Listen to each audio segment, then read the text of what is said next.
Quem caralhos é Daniel Oliver? Que moral esse paspalho de 24 anos tem pra botar a cara aqui na internet e falar de coisas como amor, ego, inteligência emocional e adjacências? Se você não me conhece propriamente, eu vou te contar uma história. A história de como eu passei de um adolescente completamente problemático a um certo tipo de professor, sei lá. E mano, eu tô usando a palavra professor pra não falar influência, porque eu não quero te influenciar a nada. Pra não falar guru, porque eu não tenho uma seita ainda, tô zoando. E coach, porque apesar de ser um termo válido, está completamente prostituído, que até vendedor de esquema de pirâmide usa. Então eu tomei essa liberdade de me autoproclamar professor, porque afinal de contas eu acho que toda pessoa que chega na internet ou em qualquer lugar que tenta te ensinar alguma coisa válida é um tipo de professor. E se você achar arrogante, por favor, me desculpe, é sério, não é a intenção. Mas eu tô tentando te ensinar algo, não é mesmo? Então fica aí que eu vou te mostrar como eu cheguei a este ponto de estar aqui falando com você neste momento. Pega sua pipoca, assiste na humildade e solta essa vinheta.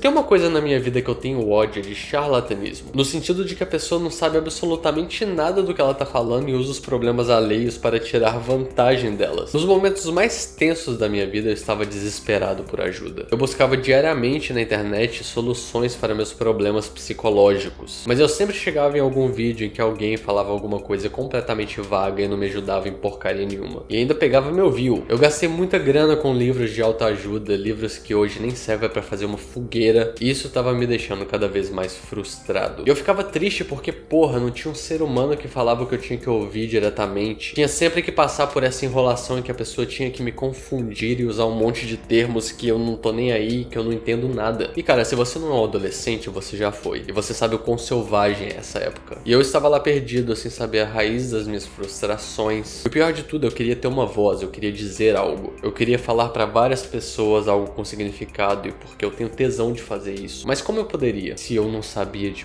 porra nenhuma? A partir do momento que eu me liguei que era difícil ser adolescente, a minha vida foi ladeira abaixo. Porque a adolescência é nada mais, nada menos do que uma criança que está sofrendo as pressões da sociedade para se tornar um adulto. É como se o mundo estivesse chegando pra gente falando coisas do tipo, cara, você tem que virar adulto e tem que ser pra ontem. E tem que ser na marra também. É horrível. E eu cheguei a um ponto que eu queria apenas não ser deprimido. Foda-se a felicidade. Se eu chegasse a um ponto neutro em que eu não sofra e nem esteja necessariamente feliz, eu já tava de boa. O problema é que pra maioria das pessoas, essa mentalidade não fica só na adolescência. Ela se estende por anos e anos da sua fase adulta, se ela deixar. A diferença é que na vida adulta você consegue mais álcool, mais festas e mais sexo. Tudo que no final do dia ou no final da semana, né, acaba virando uma distração por causa da vida de merda que você leva de segunda a sexta. Não que essas coisas sejam erradas, não que álcool, sexo, festa seja errado em si. Mas se você chega num ponto em que beber, farrear e transar é o ponto mais auge da sua vida, eu vou te falar, cara, você tá no buraco. E obviamente naquela época eu não tinha essa visão. Tanto que eu fui apresentado ao álcool com 13 anos de idade e ele acabou virando a solução para meus problemas até eu estar vomitando no banheiro de uma festa de uma menina debutante da minha escola. E todo mundo ao meu redor, os adultos, né, falavam que aquilo era errado, mas eles não sabiam exatamente o porquê que aquilo era errado. E eu vou te falar, cara, o adulto que não sabe o porquê de certas coisas serem corretas e certas coisas serem erradas, na cabeça de um adolescente que consegue sentir esse cheiro de fraude, aquilo vai virar só cagação de regra. E você vai acabar piorando a vida do moleque ainda mais. Se você é adolescente e sente que um adulto não sabe do que ele tá falando, provavelmente ele não sabe mesmo. Mas por menos que ele sabe muito mais do que você só pelo tempo de vida que ele tem. Na humildade, isso foi uma coisa que eu aprendi, cara. Eu aprendi também que é ok você admitir que não sabe das coisas. E quando você reconhece isso, é como se você estivesse falando, tem uma página em branco nesse livro que tem que ser preenchida, e eu não vou preencher ela com qualquer coisa. Eu não vou escrever qualquer merda nessa página e chamar de conhecimento, sacou? E na minha adolescência eu sofri muito com adultos que gostavam de cagar regras pra mim. Mas eu também sofri muito com outro problema. Adultos que de fato sabiam alguma coisa, mas não sabiam comunicar aquele conhecimento, o que também não ajudava muito. E uma vez ou outra eu me deparava com alguém que sabia de alguma coisa, sabia comunicar, e eu aprendi algo de fato. Mas era raridade. E foi por causa disso que por volta dos 17 ou 18 anos de idade eu adotei uma mentalidade que eu pensava basicamente, bom, já que ninguém vai me ensinar nada, já que ninguém vai me falar o que eu tenho que fazer diretamente, eu vou aprender com minhas próprias experiências. E eu vou te falar uma coisa já de uma vez.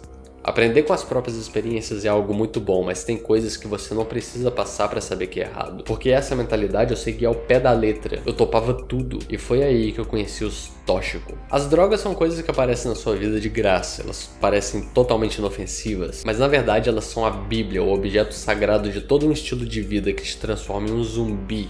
Não só fisicamente, mas como psicologicamente e socialmente também. E o que você precisa entender é que elas vêm com festas, amizades, comunidades e toda uma subvida inteira que acaba tomando conta da sua vida de verdade. Só que no final de tudo, essas festas são feitas de pessoas que querem lucrar com sua onda, essas amizades são péssimas influências que também são péssimas fontes de sabedoria, e uma comunidade que é baseada em uma artificialidade tão grande que você não sabe diferenciar o que é real e o que é de mentira. E com isso você fica menos saudável, você tem menos dinheiro, e o final da linha é uma depressão que vai literalmente acabar com a sua vida, ou vai te fazer viver o suficiente para se arrepender de tudo aquilo que você passou. E todo esse desastre químico que minha vida estava se tornando ficou muito mais intenso quando eu misturei com a minha incrível habilidade de ser uma negação romântica, da minha vida romântica. Desde bem lá no começo da minha adolescência, desde os meus primeiros hormônios, né, eu fui apresentado a esse mundo adolescente que, como eu falei, é selvagem pra caralho. E por quê? Porque a pressão vem de todos os lados, inclusive quando se trata das suas primeiras experiências. Porque primeiro, se você nunca deu um beijinho, você é rotulado de alguma coisa, tipo bebê, sei lá. Se você nunca deu uma foda, você é um cabaço, um virgão.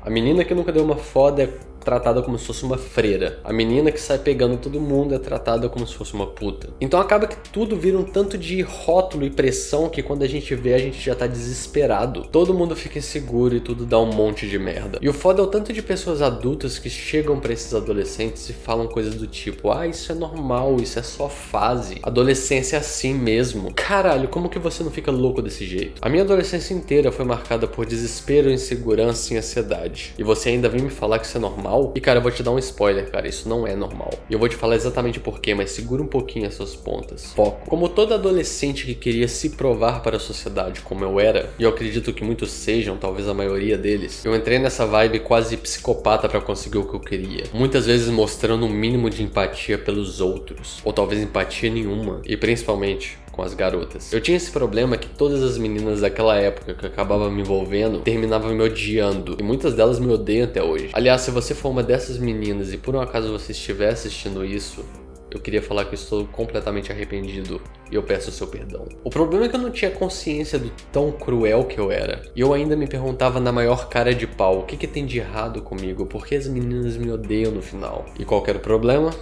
Era o ego. Sempre foi a porra do ego. E por causa desse ego, por vários anos eu levei pra frente um relacionamento que eu não curtia, que era tóxico para os dois lados, e ao mesmo tempo que eu tava saindo da faculdade, ao mesmo tempo que eu tava começando um emprego novo, eu já tava metido em uma vida que eu queria sair dela o mais rápido possível. Com muitas festas, muita loucura, e eu simplesmente não conseguia sair dessa vida. Eu tava preso. E como eu falei lá no começo, uma vida assim onde tudo tá dando errado, chega a um ponto que te leva ao fundo do poço, que no meu caso era uma depressão tremenda. E tudo na minha vida tava dando errado. Tudo. Eu tava mais triste, eu tava deprimido, eu tava confuso, todo mundo me detestava, perdi contato com a minha família, eu não conseguia trabalhar direito porque era muita festa final de semana, e eu tava chegando num ponto que eu tava lutando para não considerar o pior pro meu destino, se é que você me entende. Até que certo dia, em pleno desespero, eu tava como sempre assistindo meus vídeos no YouTube, tentando achar uma solução para meus problemas, até que eu me deparei com um vídeo que falava sobre completude. E eu não lembro exatamente qual era o vídeo, mas aquilo foi uma luz no fim do túnel pra mim, eu lembro disso. Porque o simples fato de eu entender que eu já era completo me fez perceber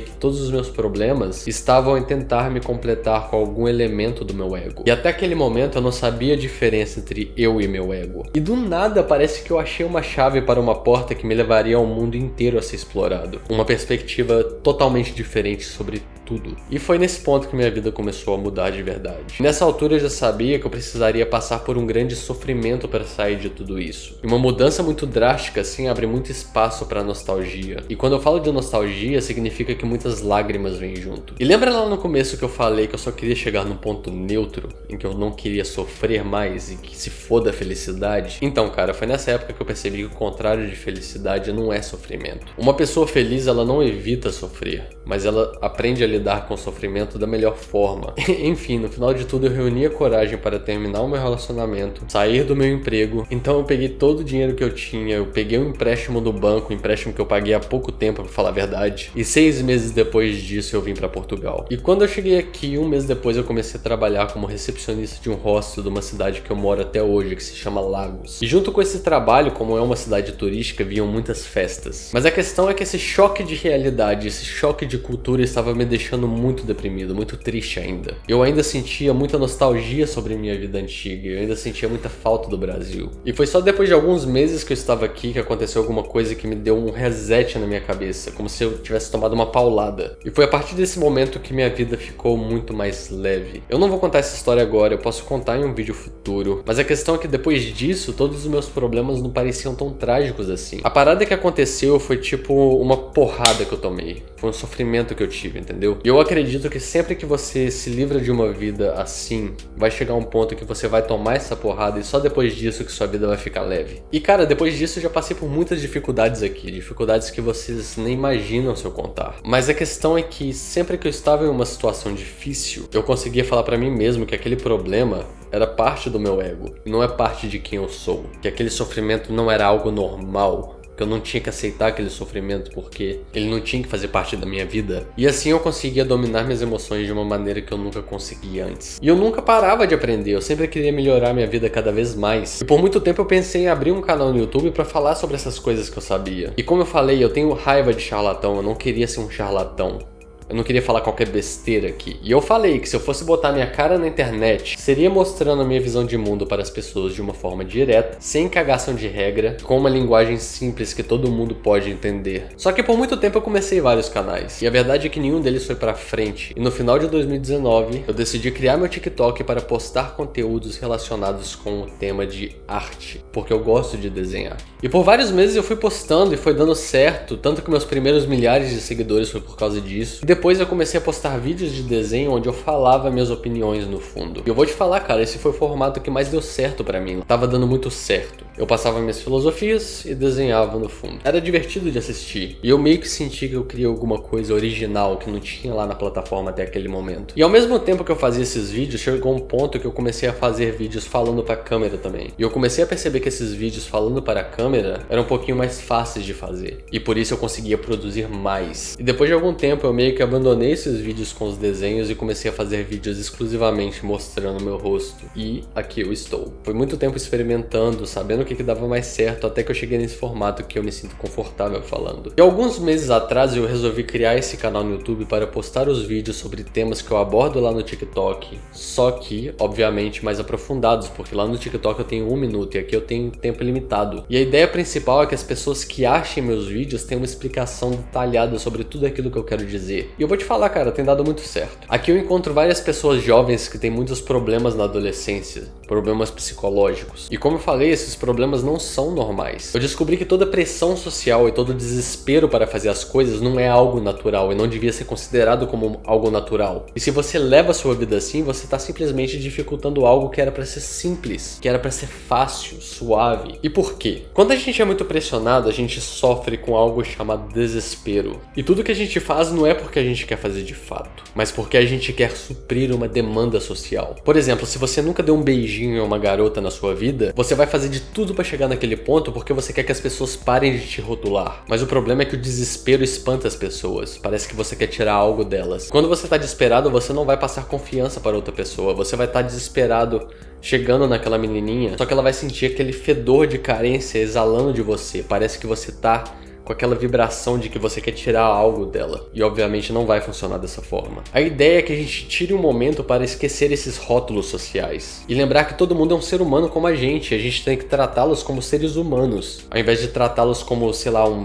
prêmio ou colocá-los num pedestal. Ao invés de buscar relações, a gente tem que buscar por conexões. Essa é a palavra certa, conexões. Tente se conectar com aquela menina que você gosta sem querer tirar algo dela. Sem querer nada, sem segundas intenções. Tente antes de tudo ser um amigo amigo, mas não um amigo que é um capacho que faz tudo o que ela quer, mas um amigo de igual para igual, como você tem uma amizade com seu colega, por exemplo. Porque o simples fato de você não querer tirar nada dela vai te transformar numa pessoa mais atraente. Porque se você está conectado com si mesmo, depende apenas das suas emoções e você depende apenas de você, eu vou te falar, cara, você vai chegar num nível de equilíbrio emocional muito raro de se chegar. Você vai ser um destaque sano nesse mundo que é selvagem da adolescência, ou no mundo em geral, porque isso não para na adolescência, tá? E quando você se tornar essa pessoa, você vai se tornar admirável, porque as pessoas vão começar a te ver como alguém que chegou ao ponto de alcançar algo que elas querem alcançar também. E eu te falo, não importa a pessoa, todo mundo quer ter equilíbrio emocional. E todo mundo fica fascinado quando elas acham alguém com equilíbrio emocional. E é por isso que você se torna atraente, porque você cria um certo tipo de gravidade pra você. As pessoas vão querer aprender com você, elas vão pensar, caralho, como é que você pode ser assim? Como é que você consegue ser assim? E só pelo fato de você não precisar da atenção de ninguém, você vai atrair mais pessoas para perto de você, o que é totalmente paradoxal, mas é verdade. Então, por alto, esse foi um recorte da minha história de como eu cheguei aqui nesse ponto. Meu canal está cheio de vídeos onde eu tento passar minhas ideias e eu pretendo postar cada vez mais. Eu gasto muito tempo para fazer cada vídeo, eu escrevo, eu faço com muito carinho e eu tento te passar a informação mais honesta possível. Então, considere se inscrever, deixa o like nesse vídeo se você gostou dele e ative o sininho para ser notificado toda vez que eu lanço um vídeo novo. Então é isso, meu nome é Daniel Oliver, um grande abraço e até mais. Tchau.